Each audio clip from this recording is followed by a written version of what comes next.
mulher, corpo, espiritualidade, intuição, autoconhecimento, saúde, amor, sexo, feminismo, luta, voz. Olá, amiguinhos e amiguinhas, tudo bem? Vamos começar mais um Podnista. Hoje a gente está com uma convidada muito importante, que é uma amiga nossa aqui da produção inteira.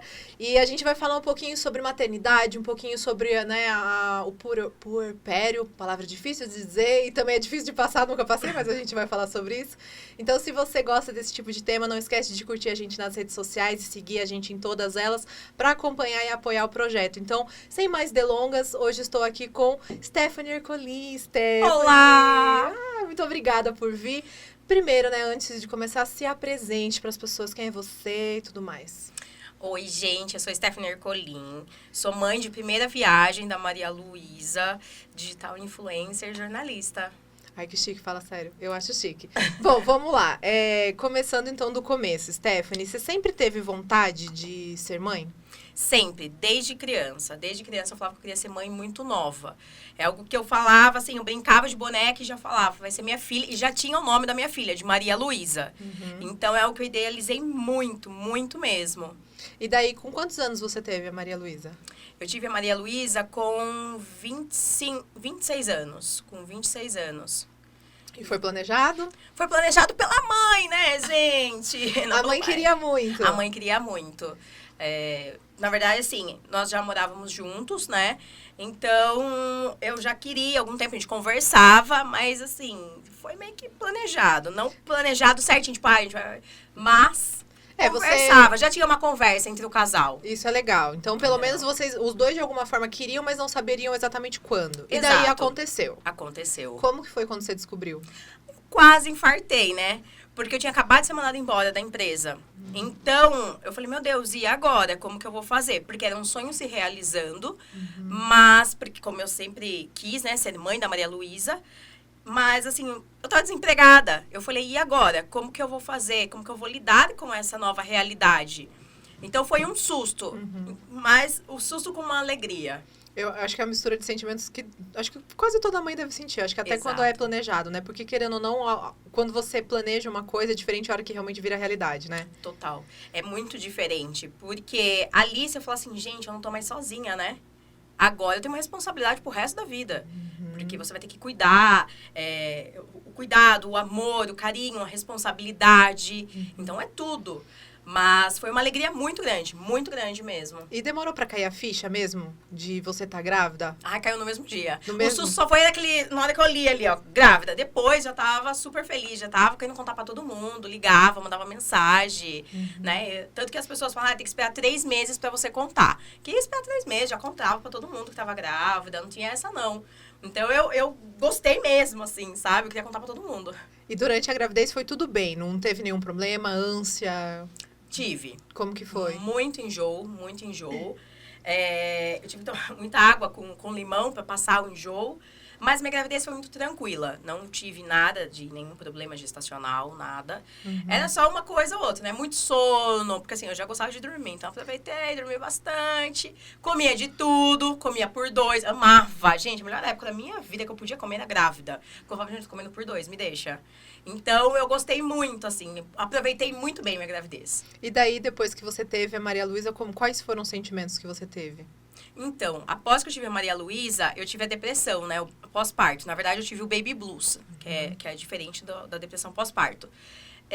Foi muito difícil, porque assim, eu estava muito feliz que eu era mãe, que eu tinha realizado o meu sonho, ainda mais por ter uma menina, que foi que eu sempre quis. Mas eu tinha medo do mundo aqui de fora, que podiam passar doença, que podiam pegar ela. Passou muitas coisas, mexeu muito com o meu sentimento referente a isso. Então, foi muito difícil lidar, né? Porque eu queria ser aquela mãe super protetora, com tudo. Então, lidar com isso foi muito difícil, porque eu não conseguia explicar. Porque falava, falava assim, nossa, Stephanie, você tem que ficar feliz, né? Porque você teve a filha que você queria, era tudo que você queria. Eu falei, gente, mas eu tô feliz, eu não tô reclamando que eu tô triste. Só que assim, eu quero ela pra mim, não quero ninguém mexendo, deixa ela aqui comigo. Queria colocar ela de volta pra dentro pra ficar ali. Exato. Então, eu tinha muito desse medo, dessa insegurança, né, do que poderia acontecer, enfim, de todas as coisas. E sempre vinha, né, o povo que sempre gosta de fazer uma tragédia, falar uma tragédia pra você nesses momentos. Então, né, da Em vez de amamentação, ajudar, só exato, piora. da amamentação, do cheiro, que não sei o quê, né, de quem fuma, do toque com cigarro com a criança. Então eu ficava, meu Deus do céu, minha filha, o que eu vou fazer? Então a minha tática, toda vez que eu ia receber visita, era colocar a Maria no peito, porque ninguém pegava. Eu falava, não, vamos mamar, tá mamando aqui, ó, tá mamando aqui. Eu deixava, mesmo ela dormindo, eu fingia que tava mamando, pra ninguém poder pegar. Por causa dessas noias. Por causa de todas essas noias. E você acha que foi as pessoas mesmo que acabaram, tipo, colocando mais peso nisso, em você, de, tipo, vir falar, olha, não pode usar perfume, olha, não pode ter ninguém fumando perto. Nossa, então, era a muito... quantidade de informação que você foi recebendo fez você ficar cada vez mais introspecta, assim. Sim, até porque, na verdade, foi assim, né? Quem tende a ter a depressão pós-parto ou baby blues é porque já teve alguma depressão antes na vida, uma carga emocional muito forte. Então, eu já tive depressão antes. E o meu parto, assim, no dia do meu parto, eu falo assim que até hoje, acho que as enfermeiras devem me lembrar de mim lá no hospital, porque eu causei mesmo, né? Então, eu dei muito trabalho. Mas, então, foi uma descarga emocional bem antes de ter a Maria Luísa. Então, quando eu tive... na verdade, assim, não uma descarga emocional, né? Na verdade, eu tava segurando toda a emoção. Quando eu tive a Maria, que foi a descarga mesmo, né? Emocional. Então, que daí que ficou aquela realidade do que estava acontecendo, referente ao sentimento. Então, isso bateu muito de frente comigo, né? E com tudo que estava acontecendo. E a cobrança, né? Então, por exemplo, alguém veio me visitar, e eu tava amamentando e falando, nossa, mas você tá de pijama ainda? Você não tomou banho? Nossa, cobre seu peito, né? Seu marido tá aqui, ele não pode ficar vendo você, sabe? A sociedade mesmo, né? Aquele modo que o marido não pode ver, tá amamentando, que depois não vai ter desejo. Todas as outras coisas. Nossa, tá de pijama o dia todo, você não toma banho, você penteou seu cabelo. A cobrança que vem depois de ser mãe mesmo. Exatamente. Então. E assim, você já fez o almoço, você já fez a janta, você tem que ir lá fazer. Porque daqui a pouco ele tá chegando do trabalho. Então, assim, né? Por isso que eu sempre falo nas minhas redes sociais que a rede de apoio é muito importante, que a gente tem que ter, sabe? Não pra falar, assim, de conversar. Pra estar ali pra te ajudar. Eu falo assim, fica tranquila, pode tomar banho. Fica tranquila que eu vou trocar, vou lavar uma louça, eu vou lavar sua roupa, eu levo pra casa, lavo sua roupa, não se preocupa. Que são essas coisas que precisa. Às vezes a pessoa entende que uma rede de apoio é só conversar. Ou até mesmo, não, daqui a criança eu cuido. E Exato, às vezes não. Às vezes a mãe só quer ficar com a criança e ter os outros cuidados da casa com alguém, né? Então, também tem essa diferença. E quanto tempo você passou por isso? E como que foi o processo para você entender que você estava com o baby blues e como que você se recuperou disso? Então, quando eu descobri que eu estava com baby blues, foi assim, uma vez que minha mãe me ligou, falando que ia levar uma tia minha, que eu gosto muito, para visitar. Eu comecei a entrar em desespero. Começou a vir uma crise de choro, uma crise de choro, uma crise de choro. E eu falava, não, eu não quero. Mas eu não conseguia entender o porquê que eu não queria. Era quase meio que uma crise de pânico que deu? Era uma crise de pânico. Porque eu falava assim, gente, eu sei que ela tá bem de saúde. Ela é uma tia que eu gosto muito. Não tem o porquê eu não querer. E a Malu tá bem, gente, é gente conhecida, não tem o porquê. Só que eu não conseguia entender isso. Então, eu chorava muito, entrei em desespero, eu não sabia o que fazer. E logo depois eu liguei pra minha mãe e falei, não venha. Eu não quero que você venha com ela, não quero. E eu não conseguia parar de chorar, mesmo depois sabendo que não ia ouvir. E nisso, esse dia passou. À noite eu estava amamentando e comecei a pesquisar sobre esse sentimento, né? Enquanto eu amamentava, comecei a pesquisar o que estava acontecendo, como que era. Até que foi quando eu encontrei uma entrevista, né? Na verdade, um texto da Thaís Vilarinho, da Mãe Fora da Caixa, que falava sobre isso, sobre depressão pós-parto, sobre baby blues. Foi aí que eu falei, gente, eu acho que eu tô com isso. Porque esse choro excessivo, essa insegurança, esse medo, todas essas coisas. Porque, assim, muitas das vezes você lê que a depressão pós-parto é quando a mãe não quer ter contato com o filho. Quando a mãe, na verdade... rejeita de alguma forma, não consegue Exato. amamentar, né? E o meu era totalmente o oposto. Porque, assim, eu queria ela, só que eu queria ela 24 horas por dia só pra mim. Então, eu falava, gente, eu não tô com isso. Eu não tô com isso, eu tô com alguma outra coisa. Né? Então, eu queria entender isso. Então, pra eu entender tudo isso, eu comecei a pesquisar. E daí foi quando eu encontrei o texto da Thaís Vilarinho, eu falei, gente, eu tô com isso. E agora, o que eu vou fazer? Eu preciso procurar alguém. Foi quando eu procurei a psicóloga, a Gi, e fui conversar com ela pra entender. Ela falou, Stephanie, na primeira consulta, né? Eu não esqueço. Ela falou assim, Stephanie, primeira coisa, filho, é pro mundo.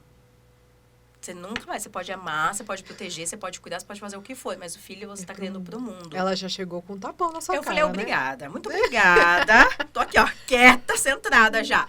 Mas eu precisava acordar pra isso. Porque, e foi uma coisa que eu entendi. Eu quis depositar todo o amor, todo o carinho que eu tinha, principalmente por ser adotada. Então, veio uma coisa do inconsciente. Então, Uma coisa assim, muito maior eu não do que posso você. abandonar ela, então eu tenho que ficar 24 horas com ela é minha. Então, eram todas as inseguranças, de tudo, misturou um misto de sentimentos, do que eu passei durante a cesárea, de tudo que aconteceu. E foi ali que eu entendi. Eu falei assim, Stephanie, fica tranquila. Isso dura 15 dias, né? O Baby Blues, ele dura em torno de 15 dias. E você vai ver. Vai passando, vai passando. Não tem problema. Você pode me chamar quantas vezes você quiser pra gente conversar. E assim foi. E passou. E tanto que eu falo assim, gente, eu não lembro do dia que passou esse sentimento. Porque passou, mas foi muito rápido, sabe? E eu acho que eu só precisava falar. Entender o que era, na verdade, encontrar o que estava acontecendo comigo. E foi aí que eu entendi. Aí eu fui deixando a Malu um pouco mais aqui, fui deixando a Malu ali. E eu vi que eu precisava disso. Porque eu tinha tanto desespero, por mais que tivesse gente em casa, eu levava ela no bebê conforto dentro do banheiro comigo. Porque tá dormindo. Pra eu olhar, tipo, ela tá viva, gente. Ela tá viva. Tá respirando, tá tudo bem. Juro, eu enfiava o dedo, assim. E eu lembro, uma das vezes que eu não esqueço, que eu tava amamentando, eu tava exausta. E eu, de amamentar, assim, eu dormindo. Eu quase caí com ela. De tão exausta que eu tava, porque eu não conseguia. E você tinha uma sensação, assim, de que você queria ter controle de tudo, então, né? Tudo. De tudo. Pra saber, tipo, não, tá tudo certo. E assim, tipo, eu consigo viver sozinha, sabe? Então, foi meio que essa segurança, assim, eu não preciso, tá tudo bem, tá tudo em ordem, eu consigo ficar com ela aqui. E foi isso, e eu me cobrava muito. Porque como eu sempre idealizei ser mãe, eu cobrava muito ser uma boa mãe. Então, eu tinha medo de qualquer outra coisa que qualquer outra pessoa fizesse, tipo, não, isso é uma coisa de mãe, ela não vai ser boa mãe. Nossa, mas então, até mesmo a pressão que você começou a sentir vinha muito, então, de dentro de você, que você falou dessa questão de você ter sido adotada, não querer deixar em nenhum momento que ela se sentisse sozinha ou alguma coisa do tipo. Sim. E ainda você tinha uma percepção do que era ser mãe dentro de você, que daí você queria ficar naquele nível. Exato. Eu queria muito... E assim, uma das coisas que eu falo que foi um vínculo que eu criei muito forte com a Malu, foi no último dia no hospital, porque devido toda essa pressão durante a cesárea, do nervosismo que eu passei, né? Porque assim, a cesárea foi tudo ok, mas é que antes da cesárea, de ter ido pro hospital... Conta um pouco, então, como foi. Vamos contar daí a trajetória aí também. Vamos lá. Então, foi assim... como eu sofro de vaginismo, então, para lidar com isso já é muito difícil para ter esse procedimento para ter uma cesárea ou qualquer outra coisa. E o parto normal você nunca nem pensou por conta do vaginismo? Eu queria, eu tava apta, porque eu falava assim, gente, tá tudo bem. O importante é ali naquele momento. Eu tava disposta ao que fosse acontecer ali. Então, quando eu tava grávida, eu já passava com uma médica e eu fui conversar com ela. Ela falou, olha, a gente dá para fazer no dia 9 de janeiro o parto, porém, eu não vou estar aqui antes, porque a Maria estava para nascer. A partir do dia 25 de dezembro, a Maria já podia nascer. Então, são datas comemorativas. Então, é difícil, né? De ano, o médico tudo mais. acaba saindo. Ela falou assim, então, eu aconselho você. Como você sofre de vaginismo, vamos procurar um outro médico que esteja nesses dias por aqui, para te acolher, se precisar de alguma coisa. Porque você já tá lidando com um problema emocional, com todas as coisas. Então, imagina no momento ali, né, precisar de alguém de emergência. Então, eu comecei a passar com o doutor Eduardo, que me acompanhou durante a gestação toda, foi um médico excelente, e ficou junto comigo. E aí, eu lembro que ele falou assim, Stephanie, ela não vai nascer dia 9 de janeiro, ela vai nascer antes, porque você é inquieta, você não para quieta, você é fogueteira. Você é agitada. Porque você é agitada, então ela vai nascer antes, já vamos se preparar. E eu falei, já tinha certeza. Aí... Ela nasceu dia 2, né? Ela nasceu dia 2 de janeiro. Gente, eu lembro, dia 31 de dezembro, eu fiquei quieta, eu fiquei sentada com a perna cruzada, porque eu sentia movimento assim, eu falei, essa menina vai nascer. Essa criança vai nascer. Eu falei, mas não vai nascer no novo de jeito nenhum. Eu seguro ela aqui, com as pernas trancadas, mas não nasce. Ou seja, a pessoa queria controlar até quando a filha ia nascer. Pra você ter ideia. Aí eu segurei. Eu lembro que eu passei o dia primeiro inteiro, assim, ó, sem comer. Porque eu tinha medo, né? Porque ainda com aquelas paranoias, né? Tipo, gente, imagina, eu vou comer alguma coisa no parto normal, como que vai sair? Tipo, Stephanie, gente, quem me mas conhece. Você tava muito noiada com tudo mesmo. Tava. Achando que as pessoas iam estar com um caderninho pra registrar tudo que você tava fazendo. Exato. Uma paranoia que eu mesma fui entrando. Então, por isso que eu falei, já tinha uma cobrança, né? De tudo. E daí, no dia 1º, passou tudo. Aí eu lembro que foi no dia 1º à noite, pro dia 2. Eu falei, gente, agora ela pode nascer. Porque agora já mudou o plantão de ano novo, já tá tudo ok. Os médicos estão tudo O hospital voltando. já tá tudo perfeito, já tá ótimo. E foi aí que ela nasceu, do dia 1 pro dia 2, né, de madrugada, que eu fui pro hospital. Então, teve todas as coisas. Então, por isso, dessa tensão toda que começou, né? É por isso que eu falo referente ao parto. Então, e eu queria procurar meu médico, não achava. Eu dei entrada no hospital, acho que era 5 horas da manhã. E a Maria foi nascer 3h39 da tarde. Então, foi um teve bom uma tempo. hora. E nisso sentindo contração, dor, tudo, Tudo. né? E eu não deixava fazer o exame de toque. Então, olha, ninguém acredita, mas eu vou falar. Virada de lua, é sério, a criança nasce, gente. Teve 10 partos naquele No dia. mesmo dia. Eu não esqueço. Que era uma pessoa entrava e saía. E chegava, a médica falava assim, você não quer mesmo? O médico do plantão, faz agora. Eu falava, não, quero meu médico, com as pernas cruzadíssimas aqui, ó. E tudo isso também é uma questão que você tem já por ter o vaginismo e tudo mais, que você não queria pessoas desconhecidas, Exato, né? Exato. Então, tanto que assim, eu lembro que o momento que eu relaxei foi quando eu vi meu médico, que ele falou assim, Stephanie, eu falei que você ia aguentar até dia 9. Aí eu dei risada até, sabe? Então, eu falei, nossa, é verdade. E daí foi que eu consegui ficar tranquila, que daí foi quando entrou, né? Que eu entrei pra fazer cesárea, só que eu tava muito tensa. Então, todo o meu corpo tava tenso. Tanto que eu tive que ficar amarrada pra fazer a cesárea. Você tem ideia disso? Você sabe Gente, que é a por isso sua que eu falei, eu cara, causei, cara. Não, Ninguém acredita. é a sua cara, é a sua cara. Eles tiveram, tipo, te sedaram e te barraram Não, no e ainda negócio. pra sedar, na hora que eu tive que tomar a hack, a agulha entortou, como parava quieta. Olha, trabalho. eu Só o sou seu campeã pra parto, isso. eu acho que é um podcast inteiro. É um podcast Só o seu inteiro. parto. Então, já tava passando por toda essa, essa tensão, essa pressão mesmo de tudo que ia acontecer. Então, eu ficava desesperada mesmo. E eu queria logo ver. Aí, eu lembro que eu tava, né, com a mão assim, amarrada, com os braços amarrados. Aí, ela começou, e ele conversando. Gente, e o meu médico ficava assim, então, e o que você almoçou hoje? Eu falava, pelo amor de Deus, para de falar de comida. Aqui, ó, com a minha filha, nervosa que tava, Ele sabe? tava E ele tentando te Ele é te maravilhoso. acalmar. Ele foi incrível mesmo. E voltando, gente, eu fujo muito do assunto, mas vamos lá, voltando. E daí, o que aconteceu? Devido a essa descarga emocional do que eu tive durante muita a cesárea, o meu leite não descia. E pra eu ser liberada, pra eu sair do hospital, tinha que pelo menos descer. Então, não tava. E eram 3 dias, né, que acaba sendo a cesárea. Cesárea normalmente é 3 dias e daí você é liberado. Exato. No 3º dia, a pediatra estava lá e falou, olha, eu não vou poder te liberar, a sua filha tá liberada, fica tranquila, porque você tá com toda essa descarga. Eles acompanharam toda a atenção que eu tive antes até, então preferiram deixar mesmo, para que eu pudesse sair tranquila e ir pra casa amamentando muito bem, com a pega certa da amamentação. Eu fiquei muito nervosa nesse dia. Porque, juro, o momento que eu escutei assim, a sua filha tá liberada, eu falei, gente, ela vai embora, eu vou ficar aqui. Tanto que foi a primeira pergunta, eu falei assim, mas ela vai ficar aqui comigo, né? Daí a pediatra falou, calma, ela vai ficar aqui, tá tranquilo, eu só tô falando que ela está liberada, mas que você vai ter que ficar mais um dia.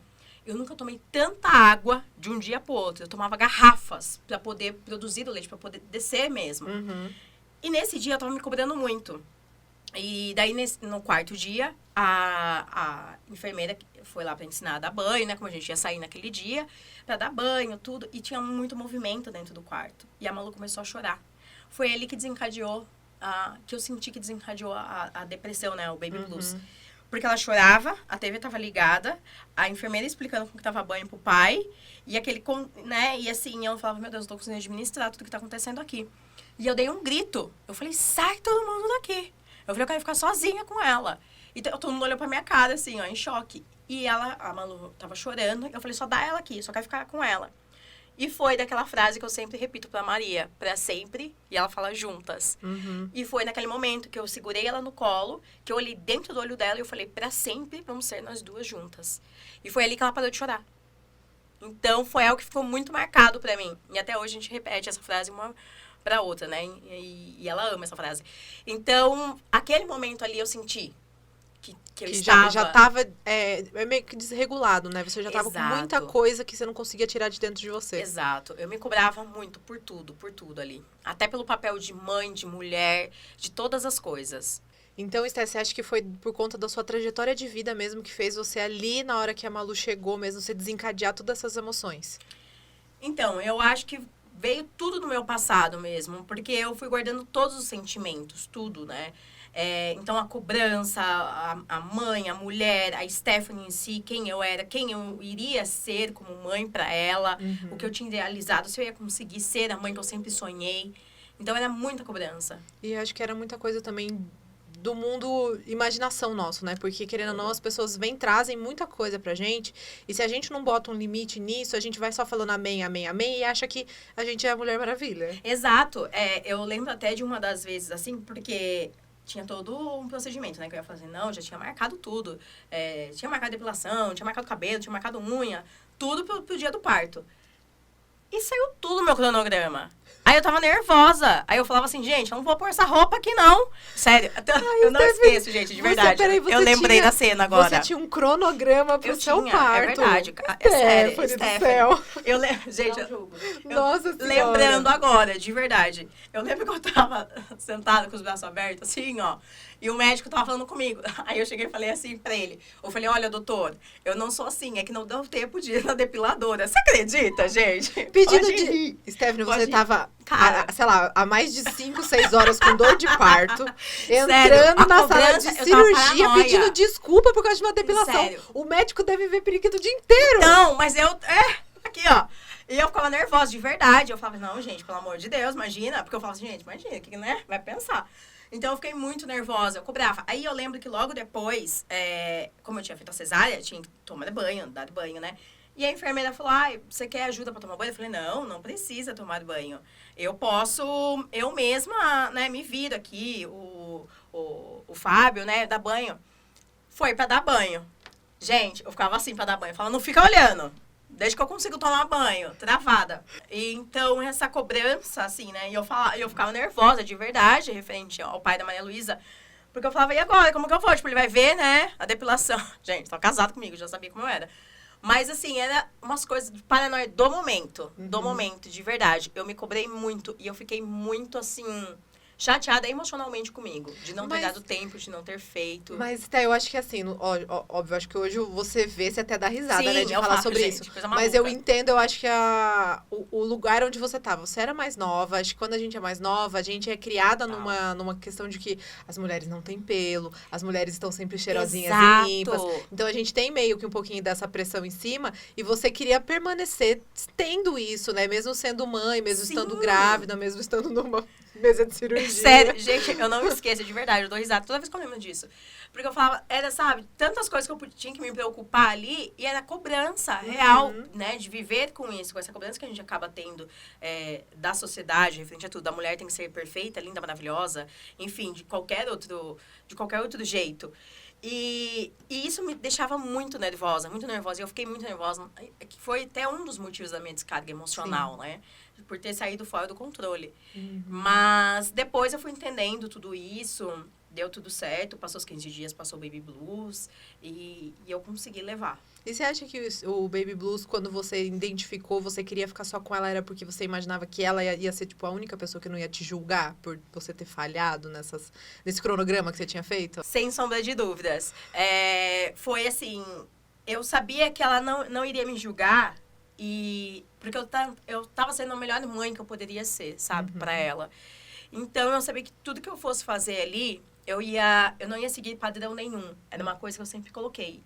Eu nunca ia seguir um padrão de, tal pessoa faz isso, eu preciso fazer isso. Eu ia ser a melhor mãe que eu posso ser pra minha filha. Da forma que eu acredito em cultura, em religiosidade, em educação, todas as coisas. Então, eu acredito muito nesse vínculo, sabe? Que você criou com ela. Exato. E é ali que você se fortalece, né? Muito. E como que foi, na verdade, ser mãe e continuar, né, na internet, continuar expondo a sua vida, a sua rotina? Você sentiu que na internet você se sentiu mais acolhida ou não? Na verdade, assim, eu tento transparecer tudo que eu passo com a Maria Luísa. Não mostro muito nossa rotina, diária, mas eu falo sobre maternidade, eu gosto de falar sobre maternidade, aprendo muito. Só que eu tento passar como que eu sou. Assim, gente, eu erro, minha filha come doce, toma refrigerante. Por não ser aquela mãe perfeita, sabe? Então eu falo, gente, eu choro, eu sofro, eu falo as mesmas coisas com você, que todas as mães passam, eu passo. Então eu acho que eu tento demonstrar essa realidade para as pessoas, né? Então isso acaba das mães se identificarem comigo. E foi exatamente até por causa disso que eu fiz o Maternando, né? Que é para trazer a realidade do mundo materno, entender e falar aquilo que ninguém fala. Porque a maternidade, ela sempre é linda, maravilhosa, nenhuma mãe sofre, nenhuma mãe chora, todos os filhos são maravilhosos, é tudo perfeito, o corpo é lindo, maravilhoso depois do pós-parto. Não é, cara, sabe? Não é aquilo que mostram. E tem, na verdade, as pessoas acabam falando dessa forma, né? Tipo, se você, mulher, nunca foi mãe, você não sabe o que é o amor. Exato. Né? Uma pressão mesmo, né? Exatamente. E querem cobrar de tudo, né? Querem cobrar a mãe, a mulher de ser mãe. Tem mulher que não quer ser mãe. Tipo, tudo bem. Você tem que respeitar isso. Então, são todas essas cobranças mesmo. E eu acabo recebendo muitos relatos referente a isso. Que sentem esse mesmo sentimento que você teve. De cobrança. E depois do Baby Blues, assim, como que você conseguiu não voltar para aquele estado onde você queria ter controle de tudo? Você começou a fazer uma terapia? Como que foi? Sim, eu comecei a fazer uma terapia. Eu faço até hoje terapia. Para que eu entenda que é exatamente aquilo. Filho é pro mundo, não é pra mim. Sim. Por mais que eu tente privar, porque a gente vê, né? Tipo, tá fazendo isso com meu filho, não pode... Mas tem que passar pelas emoções. Ele tem que entender aquilo, né? Não que você vai largar a criança. Não é isso. Mas ele tem que entender até onde é o limite. Ele tem que entender as emoções dele. Eu não posso privar alguma coisa. Então, isso tem me feito muito bem, a terapia. Porque me ajuda a ver, tipo... Não é porque eu tô deixando alguma coisa acontecer que eu não sou mãe. Eu vou dar um exemplo. Levar pra escola. Quando eu entro na escola, chora, a criança chora, que quer ir embora. O coração da mãe fica partido, fica aos pedaços quando você vê seu filho entrando na escola, chorando, tipo, pelo amor de Deus, quer ir embora, não sei o quê. E você fala, gente, mas ela precisa... Se eu levar ela embora, ela nunca vai entender que ela tem que ficar na escola e continuar a estudar. E não vai ter o contato com as pessoas, a evolução, né? Que é isso que precisa. Exatamente. Então, assim, só que se eu deixar, eu tô abandonando meu filho, tem toda essa, né? Então, essa questão, entender, tipo, ela vai chorar, tá tudo bem, vai passar daqui a pouco. Tanto que, quando aconteceu isso com a Maria Luísa, a própria escola mandava foto, tipo, 5 minutos depois, ela tava lá na mesa fazendo massinha com as crianças. Então, não tava chorando, não era aquilo, entendeu? Sim. Então, é totalmente aquela coisa psicológica. E é isso que você tem que entender. É uma evolução sua e dela, né? Porque Exato. ela também, por mais que ela sabe que é gostoso a escola, ela talvez também não queira ficar longe da mãe. Porque, gente, acho que para uma criança, o porto seguro é a mãe, né? Todo. Com certeza. E ela tem que entender também, né? Ela tem que reconhecer os sentimentos. E aprender também a questão de dividir as coisas, de não obedecer a outras pessoas, mas entender sobre comportamento. Educação com os outros, perfeitamente. Então, ela tem que entender esses limites de tudo. E não só com a mãe. Porque lá na frente, outras pessoas vão cobrar, outras pessoas vão estar presentes na vida dela. E, infelizmente, pai e mãe não é eterno. Então, assim, ela tem que... Eu tô colocando uma pressão nela desde criança. Não é isso, pelo amor de Deus. Mas tem que entender, porque senão fica pra sempre grudada naquele ninho, né? Mas eu acho que você tá certo, é porque, assim, às vezes as pessoas acham que, nossa, a criança tem 2 anos, ela não entende. Ela entende. Ela entende. Ela entende. Muito, gente. Então, você precisa mesmo... cuidar de você primeiro, né? Que eu acho que foi o que você fez, cuidou de você, para você conseguir cuidar e deixar ela uma pessoa livre e independente, que vai poder fazer as próprias escolhas, porque, como que é a frase? Filho é pro mundo. Filho é pro mundo. Então, assim, e outra coisa que eu escutei muito também é que a felicidade do meu filho, né, da minha filha, depende muito da minha felicidade. Então, eu tenho que estar feliz para eu fazer meu filho feliz. Então, independente de qualquer coisa, eu tenho que estar bem para o meu filho estar bem. Entende? Então, você tem que se cuidar mesmo, você tem que entender. Você é o reflexo, né? Exato. Essa questão mesmo de sobrecarregar, né, de tudo por pé. Então, por isso que você tem que ter o cuidado. Você merece receber o cuidado, procurar ajuda. É muito difícil as pessoas pedirem ajuda. Eu falo porque eu mesma, né? Foi difícil pedir ajuda. Sim. Então, e entender todo esse momento. Então, esse programa está saindo em setembro, né? Então, setembro é o Setembro Amarelo, para quem não conhece. Eles falam normalmente sobre o suicídio, né? Como que chama? Não é precaução a prevenção, obrigada. A prevenção, né? Com relação ao suicídio. E eu acho que o suicídio, ele é muito pesado, né? Mas a gente tem que sempre lembrar que existe algo antes. E o algo antes é a gente ter uma saúde mental, a gente cuidar da gente. Com certeza. Então, você mesmo falou, né? Que tá fazendo terapia. E você acha que se você não tivesse feito uma terapia, se ajudado, você não teria conseguido ser uma mãe, uma mulher, uma pessoa melhor para conseguir mesmo ter criar sua filha de uma forma, né, que seja saudável, eu acho que é a palavra. Com certeza, com certeza. A terapia me ajudou muito a entender quem eu sou, quem eu era e quem eu pretendo ser. A terapia é incrível, realmente, assim, me ajudou e muito, porque... como eu falei, muitas pessoas chegam com vários relatos para você. Você está num momento muito frágil. Dependendo da informação como você recebe, a pessoa pode estar falando do melhor jeito possível para você. Mas o modo como você absorve é muito difícil, entende? Então, às vezes, você entende que a pessoa está falando por bem, mas o momento não está propício para aquela informação, para receber aquilo. Então, por isso que é muito importante você ter esse contato mesmo com a terapia, né? Procurar ajuda, para que você possa entender essa dor, esse sofrimento. Porque quando a gente está passando ali, eu falo assim, né? Eu posso falar o que aconteceu comigo. Eu achava que eu não ia ter saída. Eu me sentia muito mal. Eu chorava muito mesmo. E era muito difícil, muito difícil. Eu falava, gente, eu acho que eu não vou sair disso, né? Eu tô sofrendo, eu não sei o que eu faço. Então, é absurdo, assim, tentar explicar. Porque era uma dor muito grande mesmo.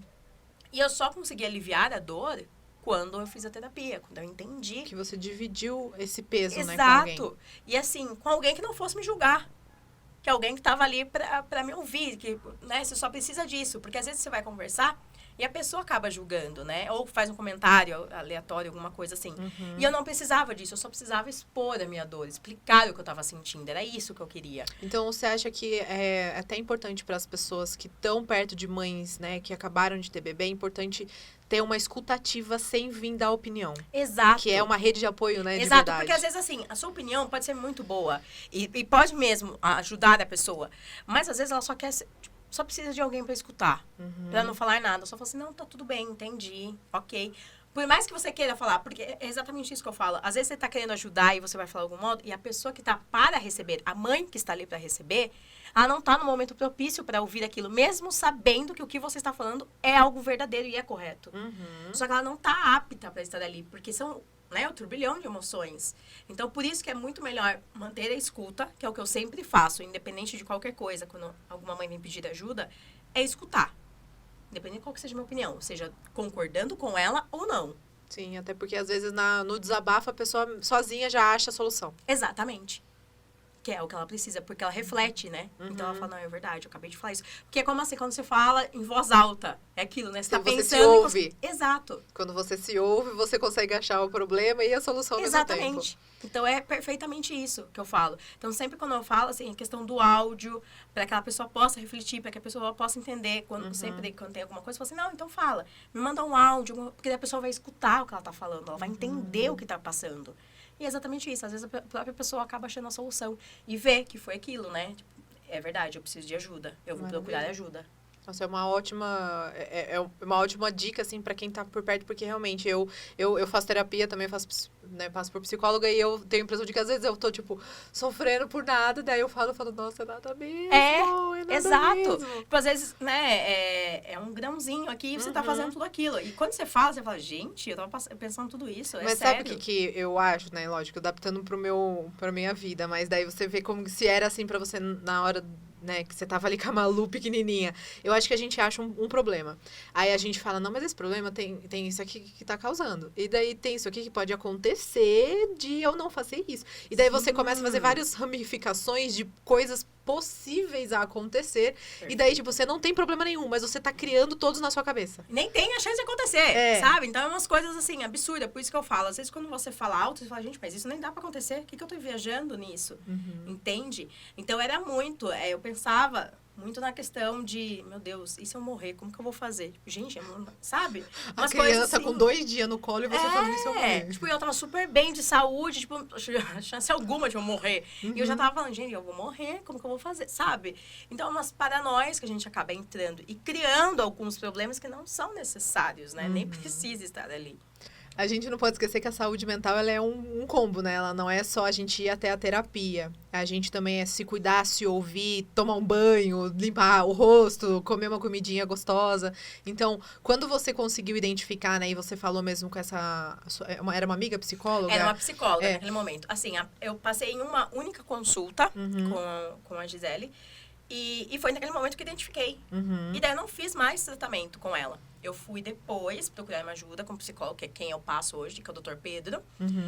Então, naquele momento, eu só precisava identificar aquilo. E ela deu pra mim a solução, que era eu entender o que ia acontecer. E daí, depois disso, você começou a mesmo ter esse combo, né, da saúde, que é identifiquei, beleza, o que eu vou fazer com essa informação? Eu vou cuidar de mim, vou ir aos poucos, ir até meu limite. Como que foi daí essa rotina? Aí, o que eu pensava, né, o que eu acabava fazendo, eu falava, não, tá tudo bem. Ela tá bem de saúde, eu estou bem de saúde. Eu reforçava muito isso, né?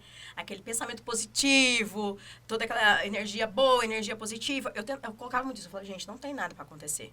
Tá tudo bem. Então, eu entrava, tomar banho. Eu entrava no chuveiro, eu falava assim, eu tô escutando ela chorar. Eu falava, não, Stephanie, ela não tá chorando, ela tá bem. Para de entrar nessa... Porque, Júlia, eu colocava, assim, às vezes, o pé dentro do chuveiro, eu falava, tá chorando. Eu saía do banho, ela tava lá dormindo. Eu falava, gente, não é possível. E, assim, tinha gente em casa, entendeu? Não que eu estava deixando ela sozinha dormir, não, pelo amor de Deus. Tava minha mãe, tinha o pai dela, estavam ali perto dela. Só que o meu controle, tipo, e se ninguém for ver? Então, eu tenho que estar aqui, eu tenho que estar próximo dela, eu não posso. E eu comecei a falar, não, Stephanie, calma, tem gente para socorrer, tá tudo bem. Pode entrar, tomar seu banho e ficar tranquila. Então, eu fui me libertando aos poucos, com uma coisa aqui, uma coisa ali. Eu lembro da primeira vez que eu fui sair, que eu fui no salão fazer minha unha. Meu Deus, mas eu chorava. A moça falou assim, a moça, coitada, ela falou assim, eu tô machucando sua unha. Eu falava, não, é que é a primeira vez que eu tô saindo sem minha filha. De cobrança, tipo assim, eu não podia sair. Eu achava que eu tava sendo errada em fazer aquilo, sabe? Então, foi aí que eu fui abrindo as aberturas, porque eu fui escutando as outras mães. Falei assim, mas eu também fiz isso. Fica tranquila, tá tudo bem. E quando eu via que ela tava bem, que eu voltava, que ela falava, gente, ela tá tudo bem, tá tudo ok. Não precisa se desesperar. Então, foi nisso que eu fui entendendo que ia dar tudo certo, mas eu tinha muito que colocar e conversar muito comigo. E era um processo, né? Não adianta você fazer alto, tudo de verdade. Eu não ficava repetindo só na cabeça. Eu falava alto, eu olhava muito no espelho e falava pra mim. Eu falava, Stephanie, tá tudo bem, calma. Vamos tomar banho, vamos fazer isso. Vai ficar tudo bem. Sabe? Muitas das vezes eu entrava no carro assim, eu falava, não, eu não vou ficar aqui, não vou. Eu falava, não, Stephanie, para com essas paranoias, você precisa enfrentar, você precisa dar o primeiro passo. Eu dava o primeiro passo e foi indo. E eu acho que é importante ressaltar o seguinte, que eu acho que, não sei se a gente falou em algum podcast, mas a gente acha que às vezes a decisão, ela tem que ser a decisão mais fácil, e nem sempre é. É sempre a dolorida, a difícil, que é a decisão certa, né? Então, imagine se você não tivesse feito esses passos de se dar um tempo de se cuidar, como que você estaria hoje, né? Às vezes você estaria muito mais agarrada com ela. Durante a pandemia, você ia ter ficado louca, provavelmente mais, né? Porque a Malu já tava, com a pandemia começou, ela tava com quanto tempo? 2 anos. Com 2 anos, então, né... Imagina se tivesse tido ela na pandemia, meu Deus, a noia, né? Então, aos poucos você conseguiu ir se liberando e tendo as escolhas difíceis, porque você sabia que era o mais importante pra você e pra ela também, né? Exato. Até hoje em dia eu vejo, né? Eu falo assim, a Malu corre na areia, pronto. Eu falo, ela tem bastante vitamina S de sujeira. Porque hoje, quando eu vejo, eu falo, gente, como foi difícil chegar a esse ponto de deixar ela livre, sabe? Então, eu fiquei muito assim, eu falei, meu Deus do céu. Até eu falei, recentemente foi a primeira vez que a Malu dormiu longe de mim. Foi a primeira noite. E eu, assim, eu ficava, gente, será que ela tá dormindo bem? Foi igual como eu tive antes. Ela tá com 3 anos Ela tá agora. com 3 anos. Tipo, ela já fala, ela vive, gente, ela tem uma vida. E eu ficava, gente, será que ela tá bem? Vai dar tudo certo? Eu falei, Stephanie, para! Tipo assim, ela pode chamar, se tiver tudo bem, vão te ligar. Então, entenda a sua vida, entenda que ela vai ter de novo. Então, sempre vai ter isso, né, em qualquer fase da vida, né? Então, eu falo sempre, eu falo, Deus, menino, vai demorar ainda. Mas quando for dormir na casa da amiguinha, ou quando for viajar, sabe? Então, são essas coisas de liberdade que você tem que entender. Sim. E, na verdade, você tem que confiar daí na educação que você deu, nas Exato, pessoas que estão com ela. com E certeza. no próprio julgamento dela, para quando chegar mesmo a fase da adolescência dela, você fala, putz, não, ela é uma inteligente, independente, certeza. forte, né? Exato. Então, é criar mesmo até esse vínculo, né? Essa segurança e trazer e demonstrar que ela pode confiar sempre em mim para falar qualquer outra coisa. Se você pudesse dar uma dica para uma mãe a mãe que acabou de ter um bebê e uma mãe que já está com uma criança mais indo para a escola e ainda sofre com isso, qual seria a dica? Para uma mãe que acabou de ter um bebê, o que eu posso falar é não se cobre tanto. A gente se cobre o tempo inteiro para a questão da amamentação, o medo do modo como a gente fala da amamentação, porque algumas mães às vezes não conseguem amamentar, tem todas essas dificuldades. Então a gente vive numa pressão. E é o que eu falo. Você sempre vai ser a melhor mãe pro seu filho, independente do que faça, do que você queira fazer. A sua decisão sempre vai ser a sua decisão a melhor pro seu filho, porque você está fazendo pelo bem do seu filho. Então, confie em você. Confie no que você está sentindo e no que você quer proporcionar para o seu filho. Isso é o que eu posso falar. Para a mãe que está sofrendo com as emoções, eu falo, vem cá, amiga, tamo junto. O que eu posso falar é entender e ver que eles precisam entrar nesse mundo que está aí, né? E lidar exatamente com o sentimento e demonstrar que, independente de qualquer coisa que aconteça ali fora, você está aqui para ele. Seja coisas boas ou coisas ruins, você vai estar presente. Eu acho que é a melhor coisa. E demonstrar segurança, né? E é uma coisa que eu demonstro muito para a Malu. Que eu falo assim, quando ela vai sentir dor, por exemplo, uma injeção, alguma coisa, eu falo, filha, vai doer, porque vai doer. Eu não falo, não vai doer. Então eu falo, vai doer, mas vai passar. É rapidinho. Então, é demonstrar. Então, assim, choro. Sinto dor. Eu sofro. É demonstrar os sentimentos. E não projetar uma pessoa perfeita para o seu filho. Que você não chora, que você não sofre, que você não sente dor, que você não tem medo. Até porque você não é uma parede, né? Pra você não ter nada. Exato. Então, eu sempre faço isso muito com a Maria Luísa. Eu sempre tento expor para ela o sentimento, né? Então, quando eu passo por algum sentimento muito forte, eu explico muito para ela o que é a dor, né? Então, quando teve uma perda recente, né, de luto, expliquei o que era um luto, tudo que acontece, para ela entender. Porque nesse sentimento de tristeza, que tá tudo bem, passar por vários sentimentos de alegria, de euforia, para que possa entender e classificar cada um dos sentimentos. Falar assim, não, minha mãe também passa por isso, tá tudo bem. Então, eu posso sofrer, posso chorar, posso conversar, estou aqui. Eu acho que isso é incrível, porque ela provavelmente vai ter uma inteligência emocional que para nós talvez foi mais difícil da gente construir, Exato, né? Exato. Ela vai conseguir identificar, né, o que ela tá sentindo, como ela tá sentindo e passar isso para as pessoas. Exatamente. Eu tento muito, assim, explicar exatamente referente a isso, até falando, né, quando eu tava nesse período, vamos lá, período menstrual. Respira. Eu estava no período menstrual, um dia ela entrou e ela viu, né, e ela ficou assustada, porque ela achou que eu ia morrer. Tá sangrando, mãe. Tá sangrando, mãe, tá sangrando. E agora? O que acontece, mãe? O que vai acontecer? Eu falei, filha, tá tudo bem. Eu falei, isso vai acontecer com você quando você for mais velha e tá tudo bem. Tá bom, filha? Ela falou, tá bom. Aí ela falou assim, mãe, eu vou pegar uma fralda minha pra você. Ela ainda tirou um sarro de você. Eu falei, legal, filha, obrigada, viu, amada? Então, agora, hoje em dia, ela entende. Porque é aquilo, é tirar o medo. Porque, às vezes, né, quando a gente... tempos atrás, na questão da criação, não pode ver, não pode, né? É aquela coisa do medo, da questão da insegurança. Falou assim, não. Então, tipo, não que eu demonstrei, né? Porque ela entrou, né? Então, eu falei, filha, tá tudo bem. Isso acontece, vai acontecer quando você for mais velha, e está tudo bem. A mamãe tá aqui. E ela falou, então tá bom. E saiu do que você criar aquilo e a criança não entender. E ficar com medo, ou ficar traumatizada, enfim, qualquer outra coisa. E, na verdade, aí as pessoas já iam querer contar de que, então, as meninas menstruam, e daí a gente pode ter filho. Já iam querer contar uma história inteira, e ela tem 3 anos. Não, filha, é só explicar isso. As mulheres têm isso uma vez por mês e você vai ter. Mais pra frente a gente conversa. Exatamente. Cada coisa por sua idade. Pra essa idade de 3 anos dela, ela só precisava entender que a mamãe não ia morrer, que está tudo bem, e que quando ela for mais velha, isso vai acontecer com ela. Pronto. É a única coisa. Então já fica aí até a dica pra como você vai contar pra sua filha como que funciona, tá? Sim. Stephanie, então acho que é isso. A gente conseguiu falar muita coisa.